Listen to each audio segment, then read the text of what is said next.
ପିଲାମାନେ ରେଡି ହେଇଗଲ ତମେ? ହଁ ମା, ମୁଁ ତ ସବୁବେଳେ ଆଗ। ଦି ଦେଖ ମା, ମୁଁ ବି ତ ରେଡି। ସେ ସେମିତି ସବୁବେଳେ ମତେ କୁହେ।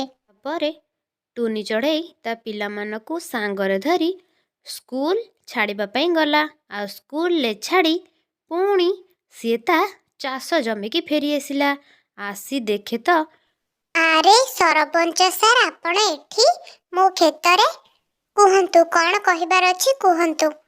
ଶୁଣ ଟୁନି, ମୁଁ ତତେ ଆଉ ଏତେ ଦିନ ଛାଡି ପାରିବିନି। ତୁ ଜଲ୍ଦି ମୋ ଟଙ୍କା ଦେବାକୁ ଚେଷ୍ଟା କର। ତତେ ମାତ୍ର 6 ମାସ ଦଉ। ସରପଞ୍ଚ, ମୁଁ ଏତେ ଜଲ୍ଦି ଏତେ ଟଙ୍କା କେମିତି ଦେବି? ମତେ ଆଉ କିଛି ସମୟ ଦିଅନ୍ତୁ। ଆଉ ଅଧିକା ହେଇପାରିବନି, ସେଇ 6 ମାସ। 6 ମାସ ତତେ ସମୟ ଦେଲି, ତା ଭିତରେ ଟଙ୍କା ସୁଝିବାକୁ ଚେଷ୍ଟା କର। ପୁରା 10,000 ଟଙ୍କା। ନେ, ଏଇ ପେପରରେ ସାଇନ କର। ଟୁନି ଚଢ଼େଇ ବାଧ୍ୟ ହେଇ ସେ ପେପରରେ ଦସ୍ତଖତ କଲା। ଟୁନି ଚଢ଼େଇ ବି ପଇସା ତ ସୁଝି ପାରିବନି। ଏବେ ତା ଜମି ତା ହାତରୁ ଗଲା। ନିଶ୍ଚିନ୍ତ ଯିବ। ଆରେ ନା ନା, ତମେ ଜାଣିନ କି ଟୁନିର ସ୍ୱାମୀକୁ ସେଇ ଜମିରେ କଳା ସାପ କାମୁଡି ଦେଇଥିଲା। ସେ ତା ସ୍ୱାମୀ କି ବଡ ଡାକ୍ତରଖାନା ନେଇଥିଲା। ସେଥିପାଇଁ ସରପଞ୍ଚଙ୍କ ଠାରୁ ଏତେ ଟଙ୍କା ଆଣିଥିଲା। ସେ ଯାହା ବି ହଉ, ଏବେ ତ ତା ଟଙ୍କା ନ ସୁଝି ପାରିଲେ ତା ଜମି ଯିବ ନା। ଟୁନି ଚଢ଼େଇର ଜମି ତା ହାତରୁ ଚାଲିଯିବା କଥା ଧୀରେ ଧୀରେ ଜଙ୍ଗଲ ସାରା ସବୁଆଡ଼େ ବ୍ୟାପିଗଲା।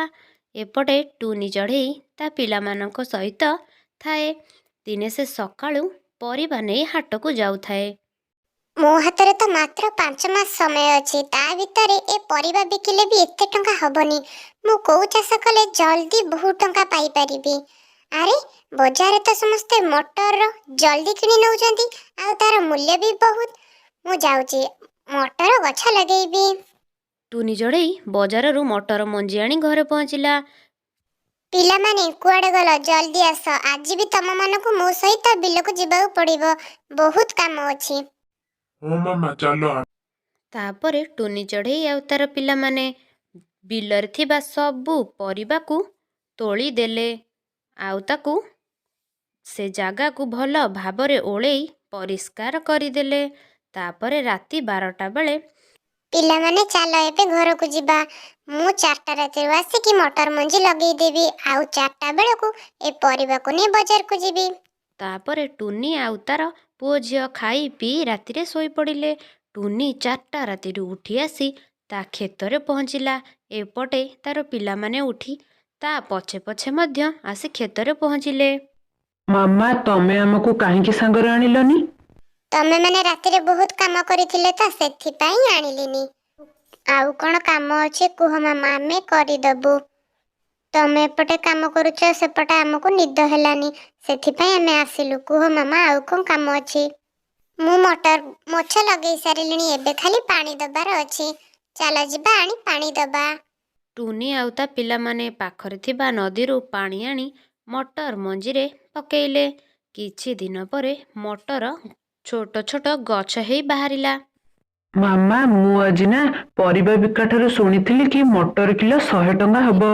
ହଁ ରେ ପିଲାମାନେ, ତମେ ଯାହା କହୁଛ ଠିକ କଥା। ଶୀତ ଦିନ ଆସିଲାଣି, ସେଥିପାଇଁ ମଟରର ଚାହିଦା ବେଶୀ ହବ। ଆଉ ସେଇଥିରେ ଆମେ ସେ ସରପଞ୍ଚଙ୍କ ଟଙ୍କା ଦେଇଦବା। ପାରା ଟୁନି ଚଢ଼େଇର ବିଲ ପାଖରେ ବସି ସବୁ ଶୁଣୁଥିଲା।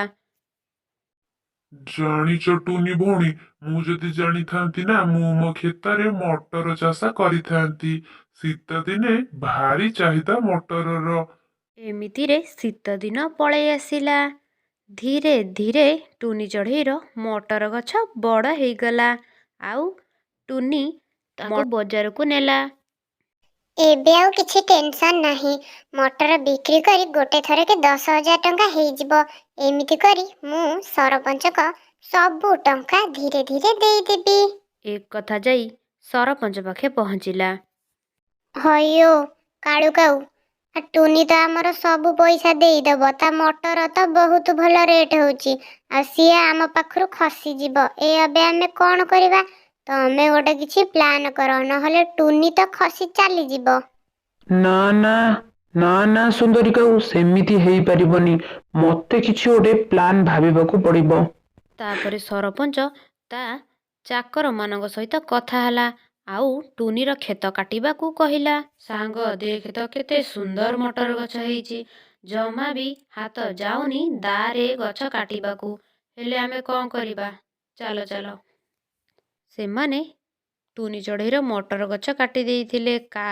ସରପଞ୍ଚ ଆସି ପୁଣି ଦେଖେ ତ ତାର ଆଖି ଲାଗିଗଲା। ଇଏ କ'ଣ ହେଲା?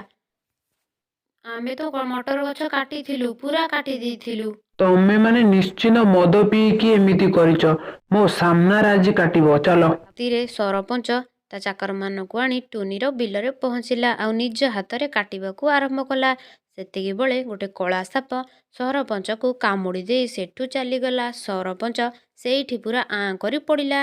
ପରଦିନ ସେମାନେ ଟୁନିକୁ ସବୁ ସତ କଥା କହିଦେଲେ। ଜାଣିଛ ଟୁନି, ସରପଞ୍ଚ ଜମାରୁ ଭଲ ଲୋକ ନଥିଲା।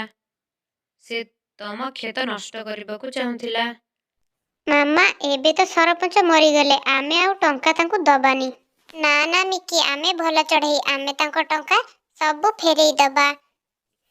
ଟୁନି ସରପଞ୍ଚ ଘରକୁ ଯାଇ ତା ସ୍ତ୍ରୀକୁ ଟଙ୍କା ଦେଲା ଆଉ ସେ କାଗଜକୁ ଚିରି ଦେଲା। ଏଥିରୁ ଆମେ ଏଇଆ ଶିଖିଲେ ଭଲ ଲୋକଙ୍କ ସହିତ ଭଲ ହିଁ ହୁଏ।